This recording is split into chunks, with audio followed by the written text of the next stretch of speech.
আসসালামু আলাইকুম রাহমাতুল্লাহ।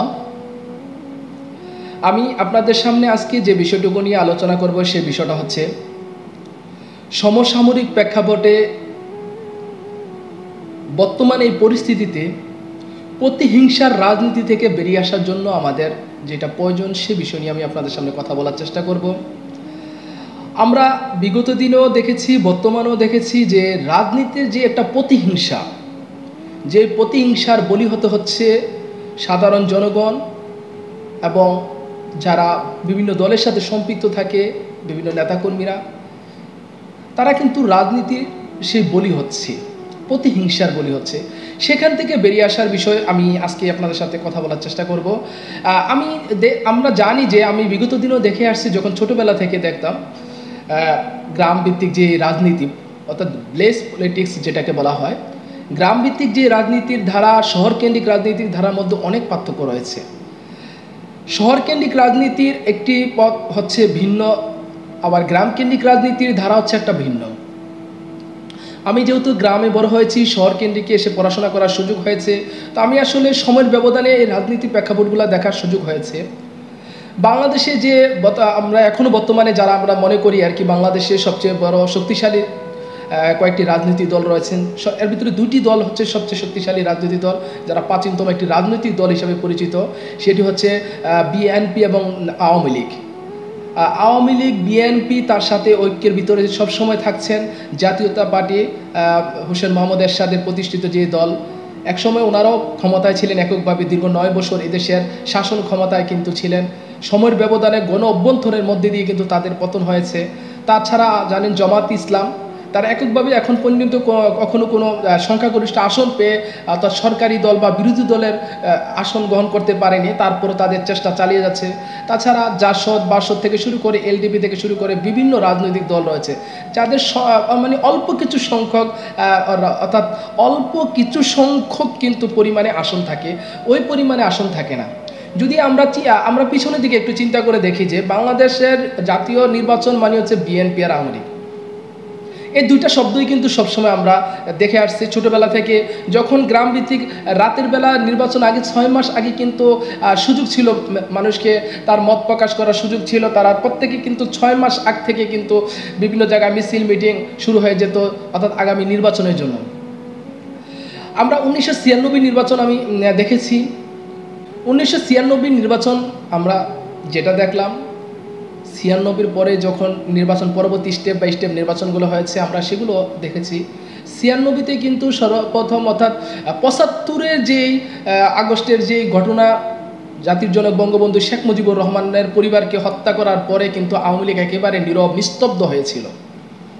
তাদের হাল ধরার মতন তেমন কোনো দায়িত্বশীল নেতাকর্মী ছিল না। তারপরে কিন্তু এক পর্যায়ে কিন্তু তারা আবার পুনরায় কিন্তু এদেশের আসেন মাননীয় সাবেক যিনি প্রধানমন্ত্রী ছিলেন বেগম শেখ হাসিনা। শেখ হাসিনায় কিন্তু দলের দায়িত্ব নেন এবং কি 1996 সালে কিন্তু এদেশে রাষ্ট্রীয় ক্ষমতায় আসন গ্রহণ করেন।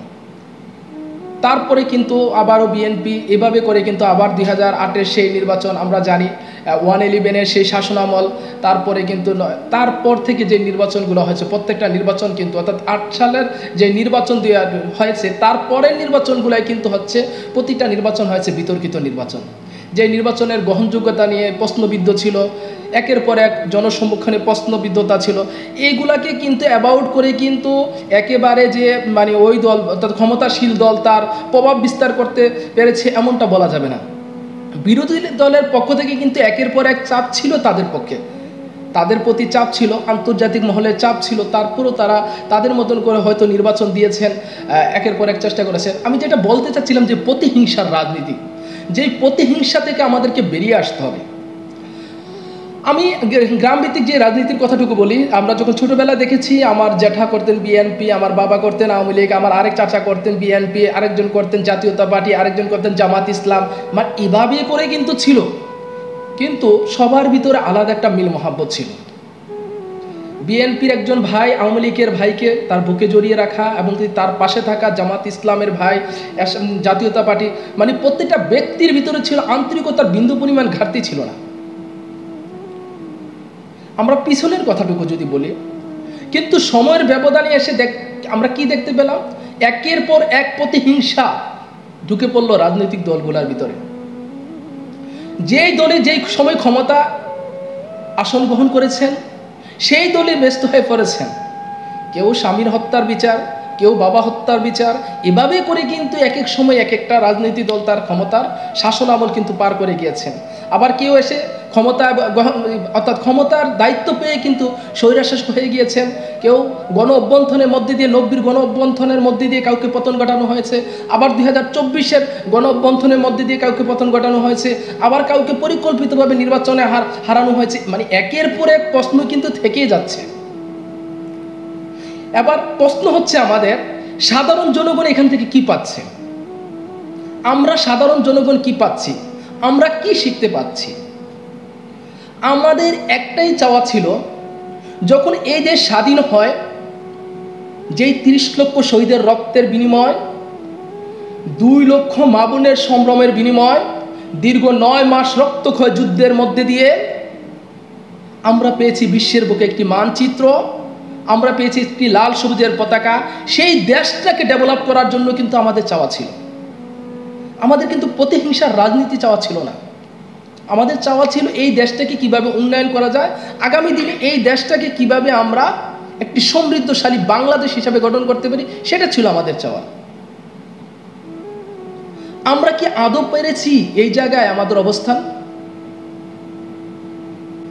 না, আমরা কিন্তু আদৌ পারিনি আমাদের ওই জায়গা থেকে এসে আমাদের দেশটাকে ডেভেলপ করার জন্য এককভাবে চিন্তা করতে।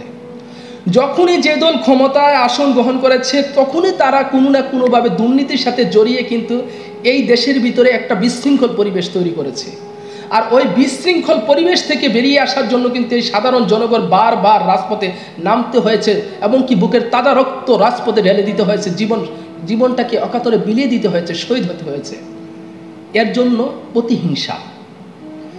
আমি যেটাকে বলতে চাচ্ছি যে প্রতিহিংসার রাজনীতি ছেড়ে দিয়ে আমাদেরকে কাঁধে কাঁধ মিলিয়ে এই দেশটাকে উন্নয়নের জন্য রাজনীতি করতে হবে। একটা সময় যখন আগের যেই দল ক্ষমতায় ছিলেন তারা হয়তো ব্যস্ত ছিলেন বিরোধী দলকে প্রতিহিংসার বশবর্তী হয়ে তাদের বিরুদ্ধে মামলা, হামলা, নির্যাতন, জেল, জুলুম, ফাঁসি দেওয়া নিয়ে ব্যস্ত ছিল। আমরা এখান থেকে শিখতে পারলাম কি? তারা স্বৈরশাসক। তার পরবর্তীতে এখন যদি এসে আমরা আবার তাদের সেই শাসন আমলের পুনরাবৃত্তি ঘটাই, তাহলে তাদের মধ্যে আর আমাদের মধ্যে পার্থক্য কি?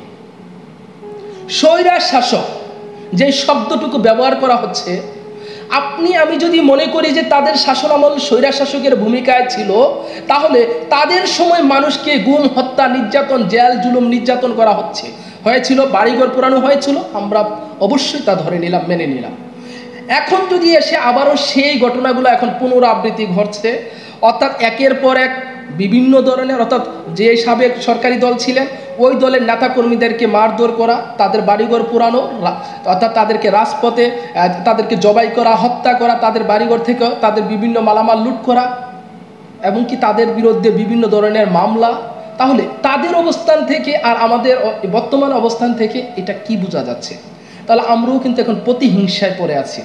হ্যাঁ, আমি একটা কথা বলবো, যারা প্রকৃত অপরাধী তাদেরকে অবশ্যই আইনের আওতায় এনে বিচারের কাঠগড়ায় দাঁড় করাতে হবে, কারণ তাদের কারণে কিন্তু বাংলার মানুষ দীর্ঘদিন কষ্ট ভোগ করেছেন। এই স্বাধীন বাংলার দেশের মানুষ একটা শ্রেণীর লোকের কাছে জিম্মি হয়ে থাকার কারণে কিন্তু দিনের পর দিন অত্যাচার, নির্যাতন